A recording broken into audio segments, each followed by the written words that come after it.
అందరికీ నమస్కారం. రామయ్య గారు భూవీరాలంతో ఇవాళ నేతాజీ ప్రాథమిక వ్యవసాయ పరపతి సంఘం ఏర్పడిందంటే ఆయనే కారణం. అట్లాగే తదుపరి రకరకాల ప్రెసిడెంట్లు ఉమామహేశ్వర గారు, దేవయ్య గారు అందరూ చేసిన తర్వాత ఇప్పుడు మన ఈరోజు ఏదైతే జెండా ఆవిష్కరణ చేసిన మన సుదీర్ఘకాలం అధ్యక్షులుగా పనిచేసిన మన డోనర్ తుమ్మల దశరథరామయ్య గారు ఇవాళ ఆవిష్కరించడం చాలా ఆనందదాయకం. ముఖ్యంగా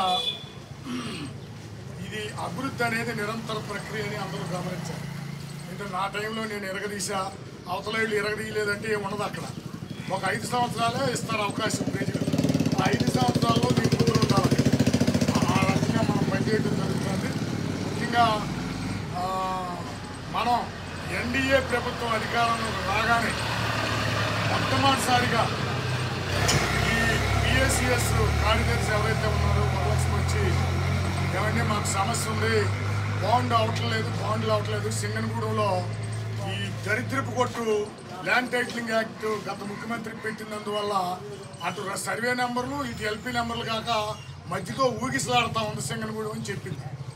దాని మీద ఇమీడియట్గా ఎంఆర్ఓతో మాట్లాడటం జరిగింది. సబ్ రిజిస్ట్రార్ లూజ్వేత్తో మాట్లాడి ఒకే ఒక రోజులో ఆ సమస్యని పరిష్కరించడం జరిగింది. That is Telugu Desam, that is Yarlagadda Venkatrao, that is Chandrababu Naidu. మనం అందరం కూడా గమనించాలి. మనం అభివృద్ధి ధ్యేయంగా ముందుకెళ్తాం, అంతేగాని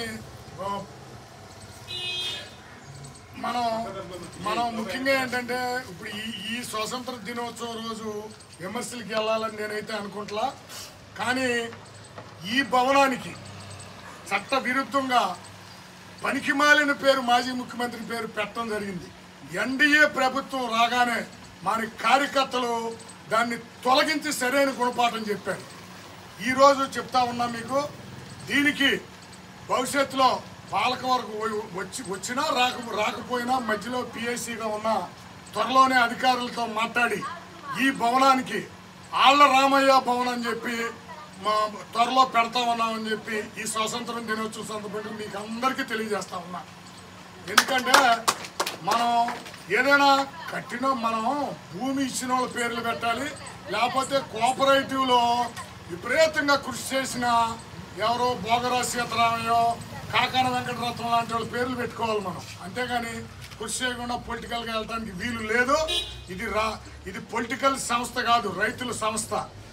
ఏదైనా మనం ఈ పిఎస్సిఎస్ని భవిష్యత్తులో మన మండలంలోనే ఉత్తమ పిఎస్సిఎస్గా తీర్చిదిద్దడానికి మేమందరం కూడా కృషి చేస్తాం మీ అందరి సహకారంతో అని ఇంకొకసారి మీ అందరికీ మనవి చేస్తూ ఈరోజు